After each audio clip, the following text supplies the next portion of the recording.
capítulos tiene el libro de Santiago?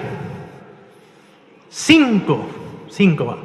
Como vamos a estar durante casi 3 meses yendo por el libro de Santiago, cuando les pregunten cuántos capítulos, ya saben, por la mano derecha, los dedos que cada uno de nosotros tenemos, 5. Y comenzamos hace 8 días con el tema acerca de las pruebas, de sentirse gozoso y dichoso. El apóstol Santiago dice: siéntanse gozosos, dichosos cuando estén en diversas pruebas. Y la pregunta es: ¿qué prueba? La prueba. A ver, ¿qué prueba la prueba según Santiago? Aquí dijeron la paciencia. ¿Qué prueba la prueba? Por aquí dicen la fe. Muy bien. Si leemos el texto y observamos, dice que debemos sentirnos gozosos cuando nos hallemos en diversas pruebas, porque la prueba de vuestra fe, la prueba de la fe que da como resultado la paciencia, ¿cierto? La paciencia. Cuando uno está en dificultades o en momentos así que no le gusta, ¿qué le pide uno primero a Dios? Paciencia, ¿cierto? Pero antes de pedirle paciencia, uno debería decir: Señor, en este momento y en esta dificultad que yo estoy pasando, tú estás probando mi fe. Y ese es un buen punto. Tú estás probando mi fe. Si usted no trajo Biblia, yo quiero pedir el favor que levante la mano. Hay unos anfitriones que están entregando.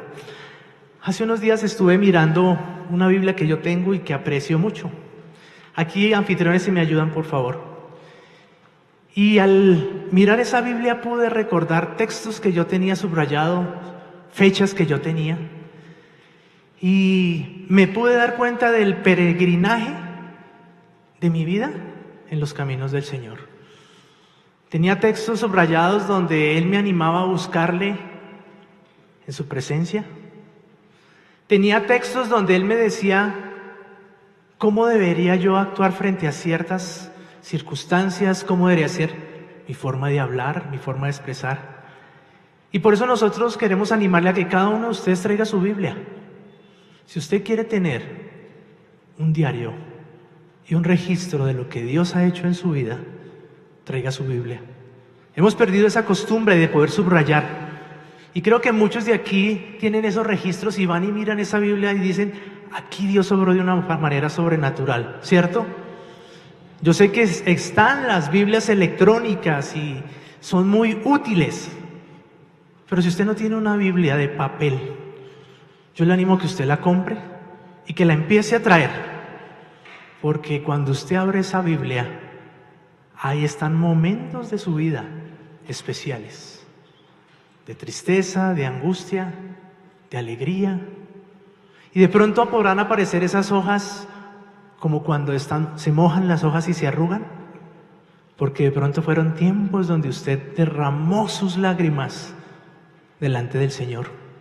De pronto fueron momentos donde de pronto eran de alegría y de gozo, porque uno llora de alegría y de gozo, pero también de tristeza por las dificultades. Entonces queremos animarle que usted pueda traer su Biblia siempre y que usted subraye, porque si nosotros creemos que la palabra de Dios es autoridad y no tiene error, nosotros necesitamos leerla constantemente. Entonces, vamos a ir al capítulo 1 del libro de Santiago. El pastor Joaquín estuvo exponiendo del versículo 1 al versículo 4 y vamos a ir durante varios meses mirando qué nos dice el texto. Y hay algo que yo quiero comentarles del libro de Santiago. El libro de Santiago tiene unas perlas espectaculares. Entonces el libro de Santiago nos habla acerca de la lengua. El libro de Santiago nos habla acerca de la fe que debe ser demostrada con obras. El libro de Santiago nos habla acerca de diversos temas. No tener favoritismos, cómo debo yo comportarme, cómo debo yo ver el futuro. Pero quiero que podamos entender que el libro de Santiago une todas esas perlas y todos esos elementos, no son aislados, están unidos.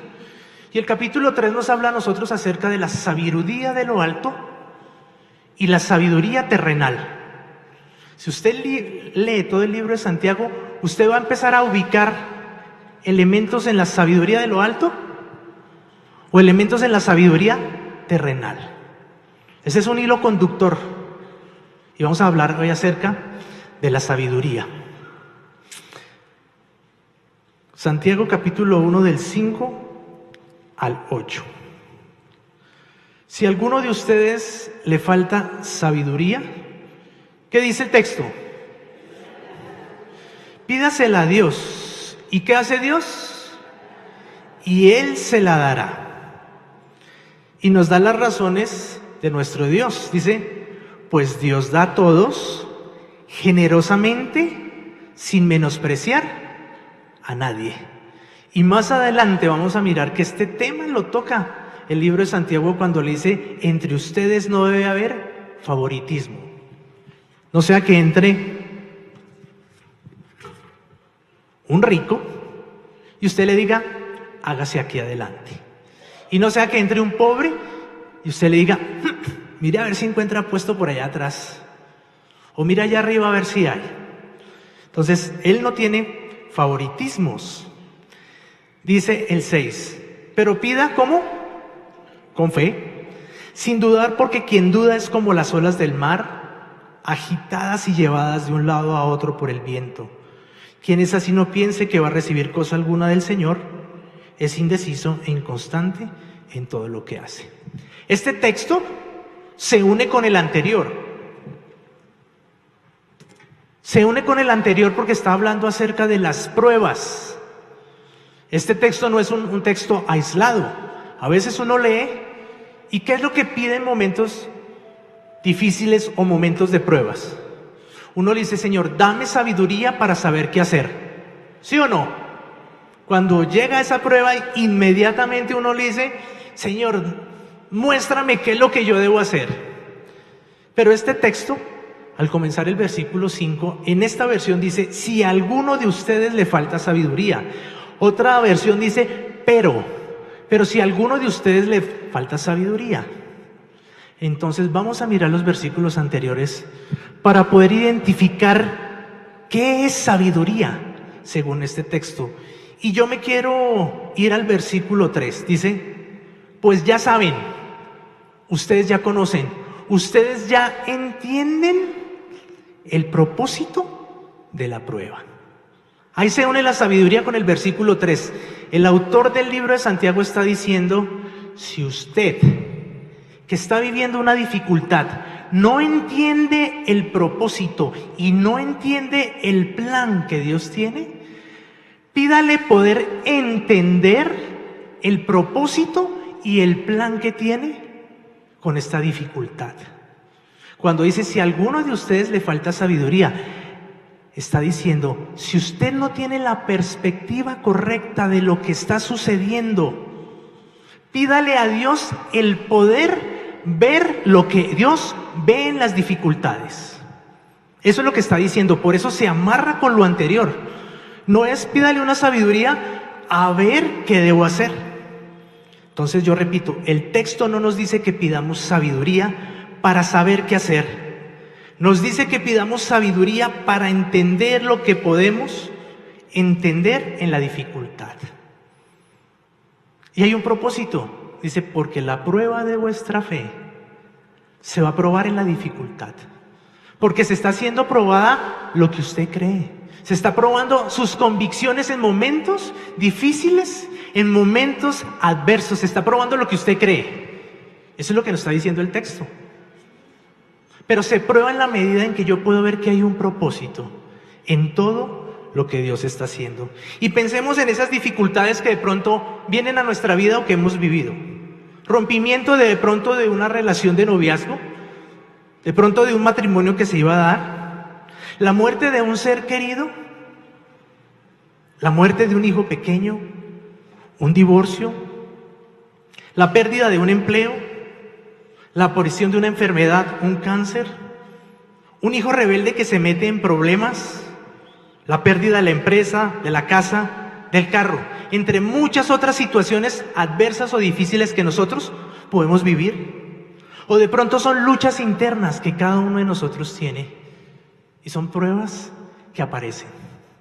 Una relación rota, de amistad, familiar, y ahí aparece. El texto nos está diciendo, pídale a Dios poder entender el propósito de lo que está viviendo.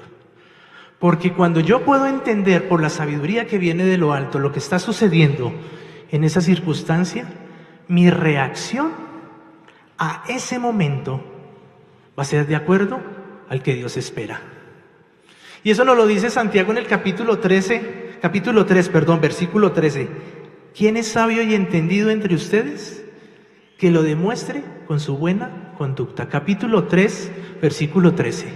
En la medida que yo entiendo el plan que Dios tiene, mi reacción está relacionada de manera sabia. Pensemos cómo nosotros reaccionamos en medio de las dificultades. ¿Las veo como castigo de Dios? Preguntamos, ¿por qué a mí? ¿Qué hice de malo para merecer esto? Yo no le he hecho mal a nadie. Yo me porto bien con todo el mundo. ¿Por qué Dios permites que esto venga a mi vida? ¿De qué otras maneras podemos reaccionar? Señor, quítame la vida. No quiero vivir más. Esas son las maneras en que nosotros reaccionamos frente a las dificultades. Y hay unas emociones que salen: la ira, la amargura, la rabia. Señor, quítame este dolor de una vez, no aguanto más, quítamelo ya. Es lo que decimos, de una manera angustiosa. Nosotros vivimos, y como yo lo llamo, la filosofía del pibe Valderrama. ¿Ustedes saben cuál es? ¿Cómo estás? Todo bien, todo bien. Porque tenemos miedo, tenemos vergüenza y decir, estoy pasando por dificultades. ¿Sabes que estoy mal? Y nos hemos acostumbrado a esa filosofía, una filosofía que hoy vivimos porque no queremos enfrentar las dificultades. ¿Quién de nosotros no quiere que sus hijos no sufran? Todos. Yo no quiero que mi hijo sufra, pobrecito. Tratamos de evitarle ciertas dificultades, ciertos momentos desagradables, ¿o no? Los papás que tienen niños pequeños y en la medida que van creciendo, si es algo que tenemos en lo más profundo de nuestro corazón, queremos evitar el dolor. Pero hay algo que nosotros hacemos frente a la realidad de las dificultades que nos dice aquí el libro de Santiago. Uno, las negamos. A mí no me está pasando eso. A mí no me está sucediendo eso. Y nos acostamos y esperamos que al día siguiente amanezca y que esa realidad y que esa dificultad haya desaparecido. ¿O no es así? La negamos esa realidad. Pero también hay otros elementos. Nos volvemos irascibles en medio de las dificultades que tenemos, sea en el trabajo, sea con alguien más, sea en una enfermedad. Pero hay otro más, llegamos a la negociación. Nosotros somos expertos en eso, porque le decimos, Señor, si tú me das un trabajo, empiezo a diezmar fielmente cada domingo. ¿O no? Señor, si tú me quitas esta enfermedad, te voy a servir todos los días de mi vida. Entramos en una negociación siempre. ¿Por qué? Porque nos cuesta admitir, aceptar las dificultades y esos momentos difíciles. Hay momentos también difíciles que nos llevan a estados de ánimos depresivos, a sentirnos mal, a sentir que prefiero quitarme la vida, prefiero morir. ¿Para qué vivir con esta circunstancia? Pero también hay un punto a veces que es la aceptación. Después de pasar todo eso, nosotros podemos decir, Señor, acepto tu voluntad y acepto tu propósito. Acepto que tú tienes la razón, que tú eres Dios. Y esa aceptación puede llegar porque nosotros entendemos el propósito que hay ahí detrás. las razones. Nosotros necesitamos acercarnos a las dificultades, como Santiago nos dice. Dios tiene una panorámica completa. Nosotros tenemos puntos ciegos en nuestra vida que no alcanzamos a ver lo que está sucediendo como algo bueno. Cuando se pide sabiduría para poder entender el propósito es: Señor, permíteme ver lo bueno que tú ves en esto. El mismo texto de Santiago nos dice: toda dádiva y todo don perfecto, toda cosa buena desciende de lo alto. Lo que nosotros vivimos es algo bueno, difícil, pero es algo bueno porque Dios lo permite. El mismo texto de Santiago nos lo dice. Esa sabiduría tiene que ver con las cosas de Dios. ¿Cómo yo puedo entender y ver las cosas de Dios? Está relacionado con una comprensión espiritual sobrenatural. Solamente por esa experiencia que yo tengo en la dificultad voy a aprender. No es una sabiduría de conocimiento intelectual. Necesitamos pasar por esas vivencias, por esas experiencias para aprender. Se aprende por la experiencia. ¿Cómo ve Dios la adversidad? ¿Cómo ve Dios las pruebas? Son oportunidades para madurar espiritualmente. Son oportunidades para parecernos a Cristo Jesús, para ser como Cristo Jesús. Esas son las dificultades. La pregunta es: ¿queremos parecernos a Cristo Jesús? ¿Queremos parecernos a Cristo Jesús? ¿Usted qué dice? ¿Sí? ¿Amén? ¿Quiere dificultades? ¿Sí? Eso es lo que a nosotros nos va a madurar espiritualmente. Porque nosotros vamos a entender unos propósitos que van más allá de lo que nosotros podemos experimentar. Primera de Pedro 1:6, enseguida el libro de Santiago, nos dice que lo más precioso que nosotros podemos tener es nuestra fe, que nuestra fe va a ser probada, que es más preciosa, que es más valiosa que el oro y que la plata. Nuestra fe es, y nosotros andamos con nuestra fe. ¿Cuáles son nuestras convicciones en momentos de ser probadas? Si nosotros creemos que todas las dificultades, que todo lo que vivimos tiene un propósito, nosotros podemos decirle: bienvenidas, las aceptamos, sé que son para mi beneficio, bienvenidas, y no empiezo a negarlas. Yo quiero ilustrar este principio de poder ver la panorámica en el libro de Job. Job capítulo 2, versículo 10. Puede buscarlo en su Biblia. Por eso yo le decía: traiga su Biblia, traiga su Biblia. Job capítulo 2, versículo 9 y 10. Todos sabemos la historia de Job. Job empieza a tener adversidades, empieza a tener pruebas. Versículo 9, su esposa le reprochó: ¿todavía mantienes firme tu integridad? ¿Todavía tú crees en Dios con todo lo que te está pasando? ¿Todavía vas y adoras a Dios?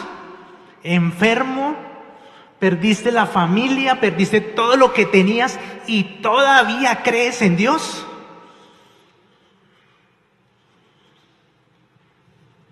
Ella le dice: pues maldice a Dios y muérete.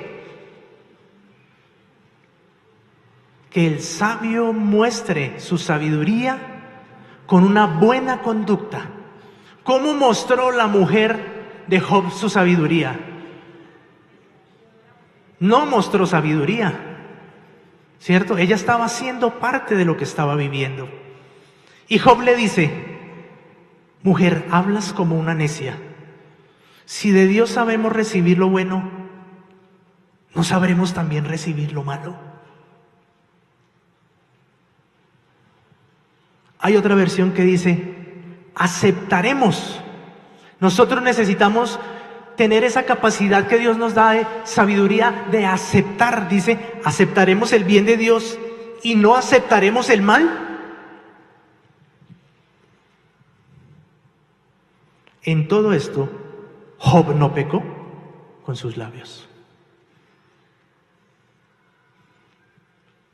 Job pudo ver que lo que él estaba viviendo tenía una trascendencia. Génesis 50:20, la historia de José. Todos sabemos lo que José vivió, todo lo que le pasó, fue vendido, fue encarcelado, andaba de una manera íntegra, una mariposita.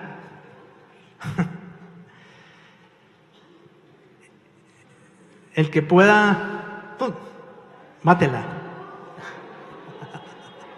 ¿No? ¿Que siga volando? Ah, bueno. No, pues pensé que incomodaba, pero bueno. Génesis 50:20. Vamos a mirar que José tuvo esa sabiduría para entender los propósitos y los planes de Dios. Génesis 50:20. Está hablando Job a sus hermanos y le dice: es verdad que ustedes pensaron hacerme mal, pero Dios transformó ese mal en bien para lograr lo que hoy estamos viendo: salvar la vida de mucha gente. José pudo dimensionar y pudo ver el espectro completo como Dios lo ve. Sus adversidades, todo lo que sufrió, todo lo que vivió, él decía: Dios tiene un plan final, Dios tiene un propósito con todo esto, y lo acepto. Al leer la historia de José, nosotros nos damos cuenta cómo él vivió, de una manera recta delante de Dios. Dice: salvar la vida de mucha gente. Hay propósitos eternos que van mucho más allá. Si nosotros podemos entender eso, será algo especial. Con mi esposa estuvimos visitando a una señora que tuvo una enfermedad durante un año y tuvo que ser sometida a diversas cirugías. Y hablábamos con ella. Y cuando yo estaba preparando este mensaje, me acordé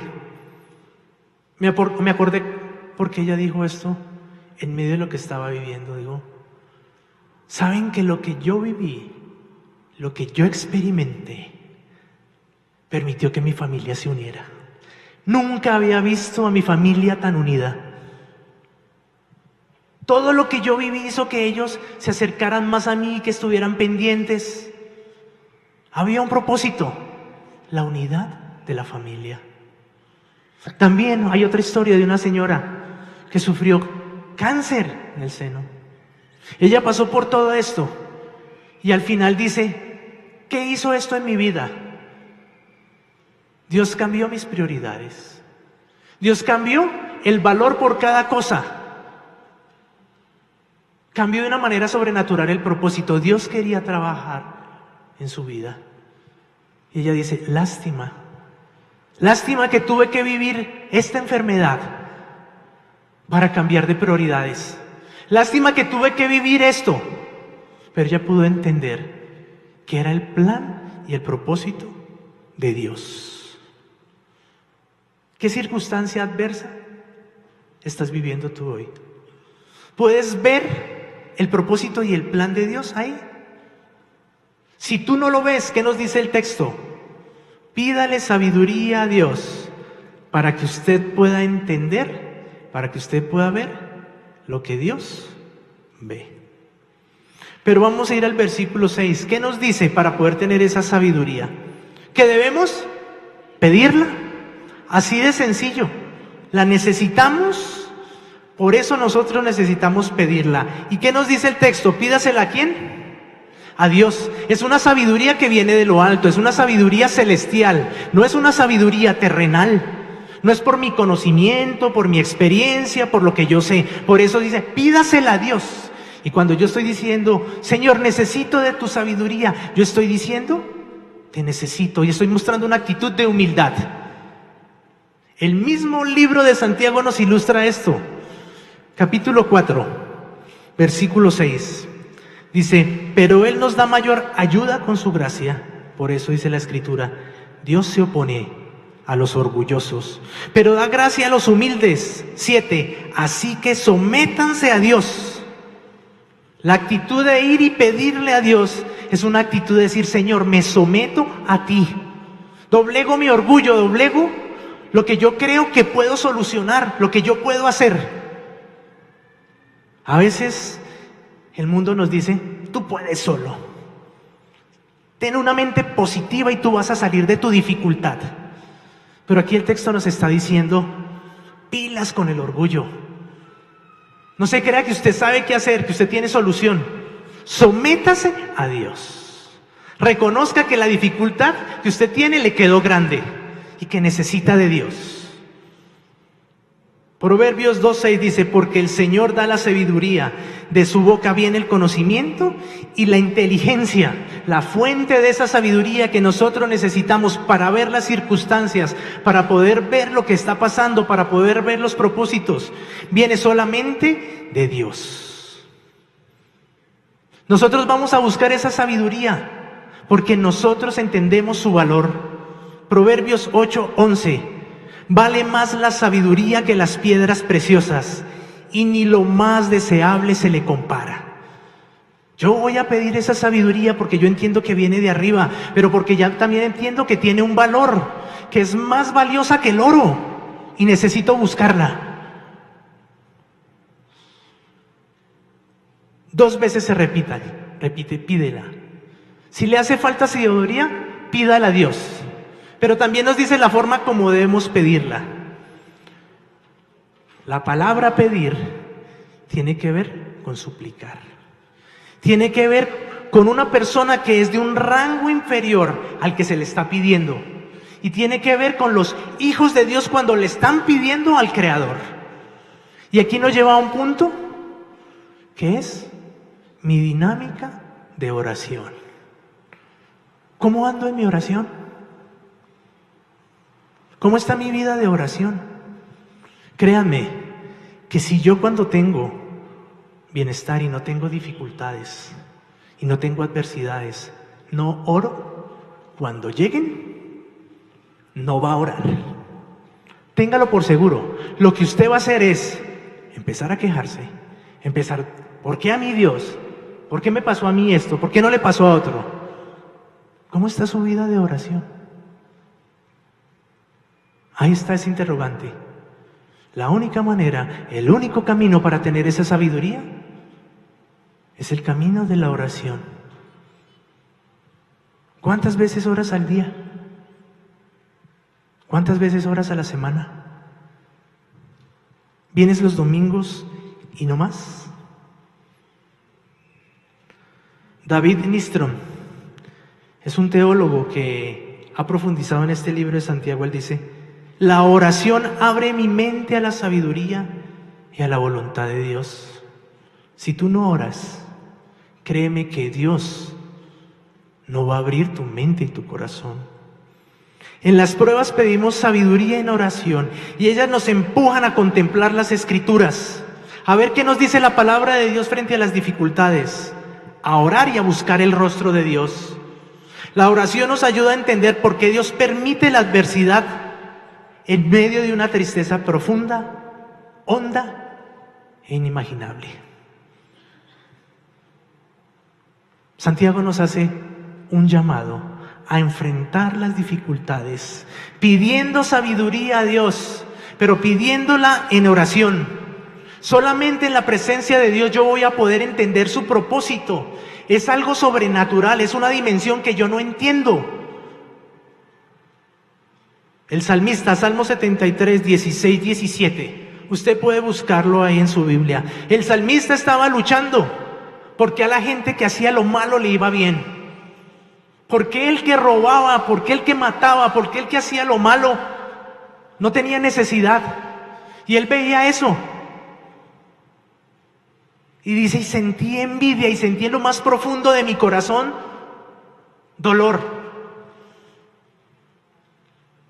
Pero dice, versículo 16, Salmo 73, cuando traté de comprender todo esto, cuando él trató de comprender esa situación que él veía que estaba sucediendo, cuando tratamos de comprender lo que nosotros vivimos, dice, me resultó una carga insoportable. Había algo emocional, había un peso espiritual que él decía, yo no entiendo por qué pasa esto. Pero dice, hasta que entré en el santuario de Dios, hasta que entré en tu presencia, allí comprendí, Allí entendí, allí vi los propósitos de Dios, allí vi los planes de Dios. Allí comprendí cuál sería el destino de los malvados. Solamente en la presencia de Dios. Hasta que entré en el santuario, hasta que entré en la presencia, hasta que estuve orando, hasta que estuve clamando, yo pude entender esa situación. Santiago 5:13, ¿qué nos dice?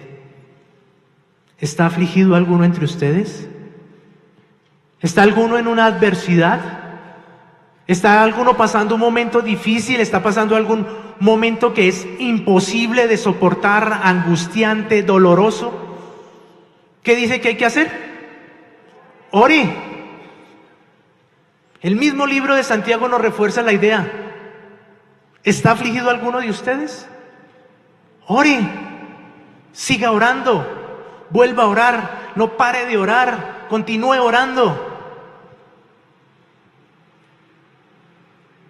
Eso es lo que nos dice el texto. La oración es lo que hace resistible lo irresistible. La oración, en la oración entendemos lo inentendible. Es allí en los momentos de oración donde es posible resistir las aflicciones. Es allí, no es en el otro lugar, no es por esa sabiduría humana que nosotros tenemos. Nosotros necesitamos pedirle a Dios. El texto nos dice que hay un Dios al cual le podemos pedir, pídasela a Dios. El texto nos dice que hay un Dios que da, pero ahí el texto también nos dice que es un Dios que da generosamente. Si yo le pido comprensión de la situación que yo estoy viviendo, Él me va a dar. Y si yo no entiendo, Él me va a dar más. Y Él va a seguir dando y dando y dando y dando, porque Él es generoso. Pero dando sabiduría, ¿no? Porque de pronto pienso en otra cosa que Él me dé. Pero eso es un Dios generoso. Dice, y sin menospreciar a nadie. Al rico, al pobre, al niño, al joven, al adulto, al anciano. A cualquiera que le pida le va a dar.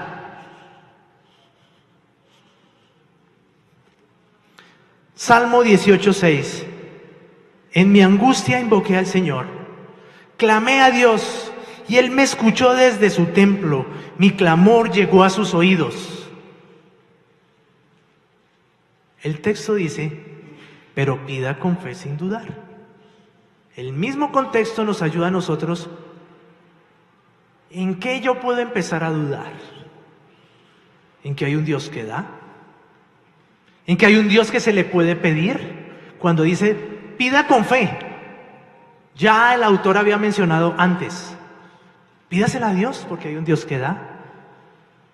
Un Dios que escucha. Un Dios que es generoso. Cuando usted vaya a pedir, piense en el carácter de Dios, porque está siendo probada la fe que usted tiene en Dios, en un Dios que es bueno, misericordioso, que provee, que da, en un Dios que no hace acepción de personas, porque llegamos a veces a la oración, ¿será que tú me vas a responder? Y ahí nos está diciendo que el que es así no va a recibir nada de Dios. Y el término que está diciendo ahí, duda, es lo contrario de fe. Lo contrario de fe no es incredulidad, es duda. Es la duda de que ese Dios va a responder. Y pone una ilustración. La ilustración es que somos como las olas del mar llevadas para allá y para acá. Las dificultades a nosotros nos llevan a eso. Me llevan para aquí. A veces creo que Dios me va a responder, pero después soy llevado para acá, porque digo, no, Dios no me responde.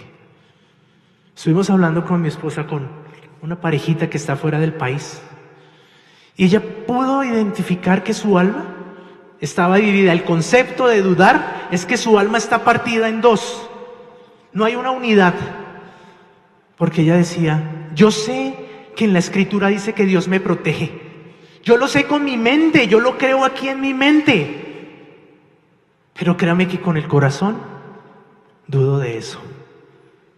Ese es el ejemplo que dice ahí. Pero pida con fe sin dudar. Porque cuando usted va a pedir, de pronto usted sabe en su mente lo que dice la Escritura, pero en el corazón no cree. Dice, no, eso que está escrito, no, eso no es verdad. Cuando nosotros tenemos esas dificultades, somos llevados de un lado para otro Hoy creo, no creo, de pronto Dios sí me ama, Dios no me ama, Dios es fiel, no, Él no es fiel.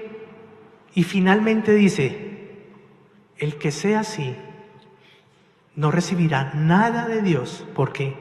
Porque a veces en las dificultades termino yéndome por otro camino. Y no voy a recibir nada porque me fui por el otro camino. No en el camino de perseverar y creer que Dios es bueno, que Él me ama, que Él me acompaña, que Él está conmigo. Salmo 23:4. Aunque ande en valle de sombra de muerte, no temeré mal alguno, porque tú estarás conmigo. La presencia de Dios. La presencia de Dios en las aflicciones. No dude que Dios le está acompañando. No empiece a creer, ¿será que tú estás conmigo o me abandonaste? ¿Cómo está su fe en momentos de dificultad? De pronto llevado de un lado para otro, como las olas del mar, por el viento de las aflicciones, por el viento del dolor, por el viento de la angustia, por el viento de la incertidumbre.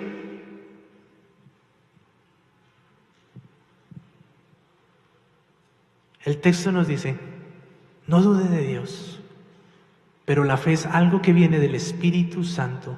Es el fruto del Espíritu. Acuérdense que el fruto del Espíritu se evidencia en la vida del cristiano: amor, gozo, paz, paciencia, benignidad, mansedumbre, fe, reverencia, templanza y dominio propio.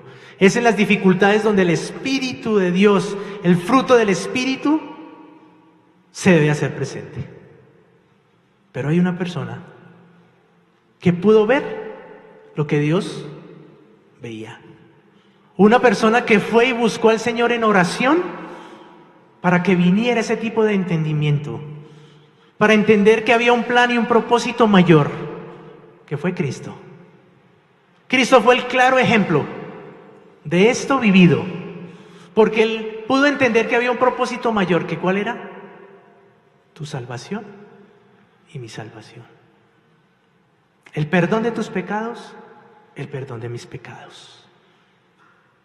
Una vida diferente. Y nosotros tenemos que ver nuestras adversidades como las vio Cristo. Fue a la cruz. Hoy no se quiere caminar. Hoy no se quiere ir a la cruz. Eso que lo hagan otros, pero yo no. Juan 16:33. Jesús le está diciendo a sus discípulos: en mí hallaréis paz, porque en el mundo tendréis aflicciones. Y el texto de Santiago nos habla acerca de las aflicciones que aparecen de un momento para otro. Hemos escuchado a personas cercanas que nos dicen: mi vida me cambió de la noche a la mañana, por eventos difíciles. El Señor Jesús les dice: ánimo, yo he vencido al mundo. Para terminar, hay una canción que se llama Al Final y cierra todo este concepto de poder entender los planes de Dios. Y dice: yo he visto el dolor acercarse a mí, causarme heridas, golpearme así. Y hasta llegué a preguntarme: ¿dónde estás tú? He hecho preguntas en mi aflicción, buscando respuestas sin contestación. Y hasta dudé por un instante de tu compasión. Y aprendí que en la vida todo tiene un propósito. Y descubrí que todo obra para bien. Y que al final será mucho mejor lo que vendrá. Es parte de un propósito y todo bien saldrá. Siempre has estado aquí, tu palabra no ha fallado y nunca me has dejado. Descansa mi confianza sobre ti. Yo he estado entre la espada y la pared, rodeada de insomnio sin saber qué hacer, pidiendo a gritos tu intervención. A veces me hablaste de una vez, en otras tu silencio solo escuché. Qué interesante tu forma de responder. Y aprendí que lo que pasa bajo el cielo conoces tú, que todo tiene una razón. No sé lo que tú estás viviendo, pero hay un propósito. Pídele a Dios que revele ese propósito y ese plan que Él tiene, antes de pedirle una solución. Vamos a orar. Señor, queremos darte gracias en esta tarde por tu palabra. Señor, al entender tu propósito es mucho más fácil sentirnos gozosos en medio de la prueba. Señor, gracias porque el ejemplo máximo de buscar tu presencia para entender los planes y propósitos fue Cristo Jesús. Él pudo ver lo que tú veías, Él pudo entender lo que tú entendías cuando fue a la cruz a morir por cada uno de nosotros. Él entendió que sus sufrimientos, sus aflicciones, sus dolores, todo lo que estaba viviendo era plan tuyo. Gracias porque nos has dado la salvación, porque tú, oh Señor Dios, también quieres que nuestras aflicciones, nuestras tristezas, nuestros dolores, las veamos como algo que tiene un plan y un propósito. De pronto quieres trabajar nuestro carácter, quieres trabajar nuestras relaciones con otras personas, de pronto quieres trabajar nuestra fe, nuestra dependencia de ti. Señor, el texto en Santiago dice: bienaventurado el que soporta la dificultad, porque al final se le dará la corona de vida. Señor, ayúdanos a enfrentar en medio de las dificultades, a enfrentarnos a ellas. Gracias por tu amor, por tu misericordia, gracias por tu Santo Espíritu que obra en cada uno de nosotros. Yo quiero pedir que tú te quedes ahí sentado, que tú puedas escuchar esta canción, que tú puedas unirla con la experiencia que pronto estás viviendo, con lo que has escuchado.